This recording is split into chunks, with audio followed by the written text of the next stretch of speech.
Hi guys, welcome to Basement Supercar Build, the channel where we see if an average guy like me can design and build his own mid-engine car. This video will be a highlights video of the work that was finished this week. If you want to see the actual work take place, watch the full-length video for this week. And with that out of the way, let's get started on this week's video.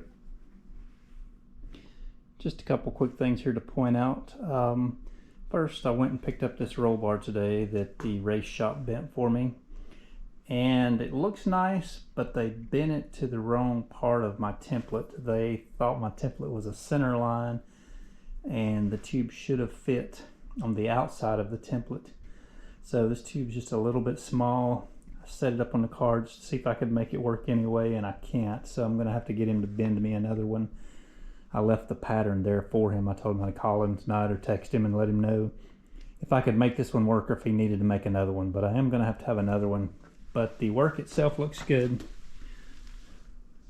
You can see the bends are all super nice. You can see their marks where they marked where the bends to start. And they don't have a tube roller, so they're not able to roll a consistent arc across the top. But they bent it in 7 sections across here, and it's just slightly faceted, but looks really nice. It turned out well. I'm happy with it. I left my other templates with him, so he's going to bend the other tubes also if he can. I believe he'll be able to. And I have both doors motorized now. They're both open. Both these doors look like they're stopping at the same place. If not, they're close. And I have travel adjustment bump stops or whatever you want to call them at the top, so I can tweak those and get them exactly the same, but they are very close. But this is what it looks like with the doors up, and this is what the motor looks like. Kind of hard to see, but I've made a pretty sturdy weldment here to attach this to. And I'll have to come back and finish the attachment to the door. That's just temporary, but looks nice. This hangs down what looks like it might be kind of in the way of your feet, but I've got it in and out of the car. There's plenty of foot room below this and to the inside of it for the pedals, moving your feet back and forth to operate the pedals, and lots of room. I don't see any issues there. I believe I've already showed you this one over here, but here it is again. And both of these attach points and weldments are hooked to this tube that the dash and instrument panel and steering column and all mount to. And it'll be secured in here with several mounting screws and be very stable. So I believe this will work. The only thing I don't like is the doors bounce a little bit as they're going up and down. And I'm hoping I can get that out with some dampers. Or maybe even when the doors are finished and weigh more, it may take some of the springiness out. But other than that, I'm very happy with them, and I'm hoping I can make that springiness less and get that a little bit smoother action. But that's one open door, and here's the other one. Well, I guess you can see we have tore the car back down to the frame again. And the reason we've done this is there are 5 or 6 things, maybe 7, that I've been letting accumulate that I need to go back and catch up and do correctly or change. I'm not happy with the way they currently are.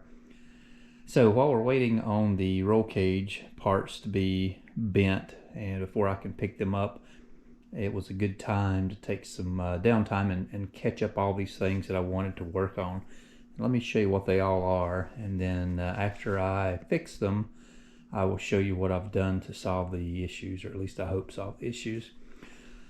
Let's start in the front. I'm worried about these shock towers not being strong enough, and I made a piece here and welded it on. I was going to bolt through here. I'm just not sure that's quite strong enough. I'm going to take these off. I'm going to extend these on out here so I can put a bolt through this large tube here, this thick tube, and out here also on both sides of the front.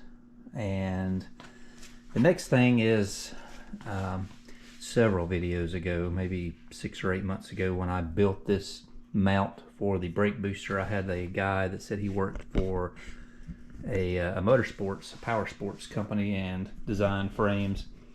And he was worried about this not being strong enough. So I'm going to go back and look at this, see if there's some more areas I can beef this up just a little. And I'm also going to mount a steel angle here that comes up and sandwiches in between the brake, the master cylinder here, and the nut where this bolts together.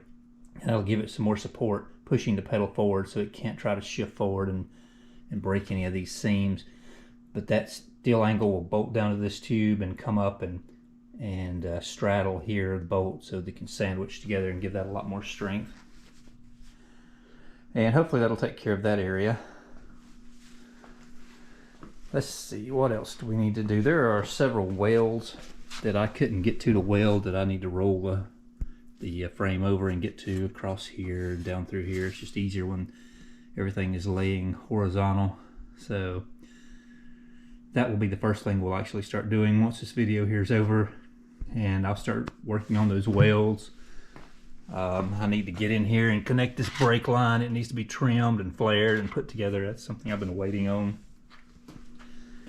The rear shock towers, I wanted to add something for strength here, so I've bought a piece of tube I'm going to cut and mount. It'll come down and weld onto here and come up here and bolt through, and try to make that more rigid.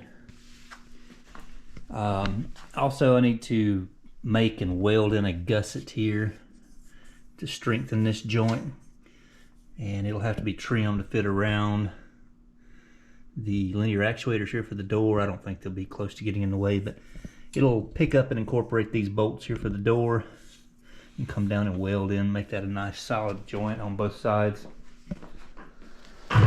And I believe that's it. Oh, and a battery tray. I need to finish strengthening up this area here. I bought a battery yesterday that goes in this car, and I need to make a battery tray, weld all that in, incorporate it. And then once that's finished, I need to put the floor pan up underneath that. I was keeping that off so I could make sure I could get to all my welds and weld them here for the battery tray before I put that on, but we'll do that also. But that metal won't be here for 2 more days to do all of that. So today we're going to start rolling this frame over, looking for all the welds that weren't finished, and try to finalize all the welding that needs to be done to catch everything up to speed. And then once all these little things are corrected, we can start putting it all back together and working on the roll cage. So let's get started on all this. While the car is up like this so I can reach it to weld, I thought it'd be a good time to show you what the underneath of the car looks like with all the aluminum skins. And we'll start here in the front. You can see the removable panels in the center to get to all the plumbing and electrical lines and stuff down in the tunnel of the car.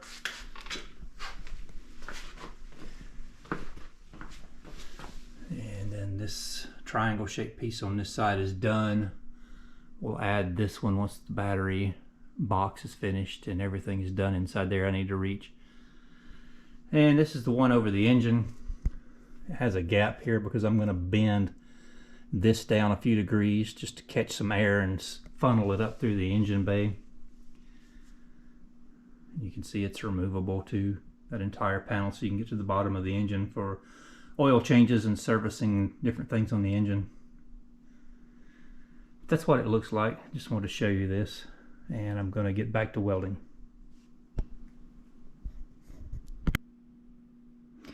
Well, I've finished welding all the places that I couldn't get to originally on the car. Some of that was here underneath and on these support pieces.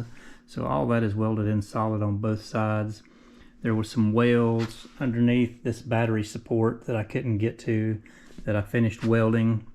And I made this battery tray. Kind of hard to see.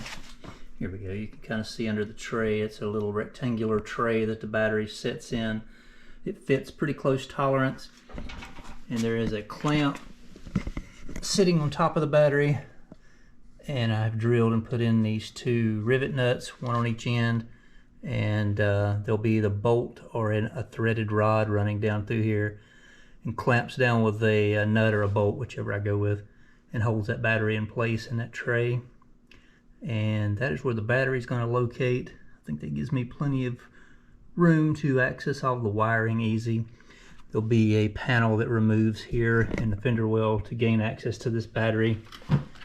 And all of this is right here in front of the rear tire. And I don't know if you remember or not, but the fuse boxes that are sitting near the battery will be mounted here on this bulkhead between the engine bay and the cabin area, so it's in close proximity to the battery. All that should work nicely. But that's what we've got done for today, and I guess we're at a good stopping point for this week.